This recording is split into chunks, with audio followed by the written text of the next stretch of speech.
এই যাবে কোন রুবার না না দিতাম না। ওতে দে গাড়ি হলা আসসালামু আলাইকুম বাবা, যে কোন ভাড়া দেবা নেবা? জি যাইমু, উঠবেন আপনি।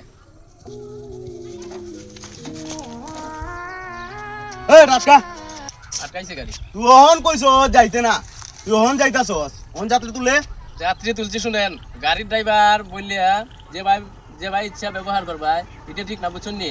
আপনি কিভাবে আমার সাথে ব্যবহার করছেন? ওই তোর সাথে কিটা ব্যাপার করছিলাম এই তোর সাথে কিটা ব্যাপার এই বাবা কি হইছে, কি হইছে? আমারে কয় যাইতো না তোমরা আমি কিছু হয়ে যাইবি নি কোন রুবার আমি কিভাবে কইছি শুনতাম নি? কিভাবে কইছো আমি কইছি বাবা যে কোন ভাড়া দেবেন নি, তো বাবা ব্যবহার শিখো, আগে ব্যবহার শিখো, ব্যবহারে বংশের পরিচয় বা কত বয়স বালা, সুন্দরভাবে মানুষের সাথে ব্যবহার করবো, মানুষের সুন্দর ব্যবহার করবো, বুঝছো নি? এটা ঠিক না, এরা তো গাড়ি চালাই হয়, এরা গরিব মানুষ, কর্ম করে মনতে বাদ দিলাম বুঝছে না। কমেন্ট করে জানাবেন এই ভিডিওতে আমরা কি মেসেজ দিছি। ধন্যবাদ সবাইকে।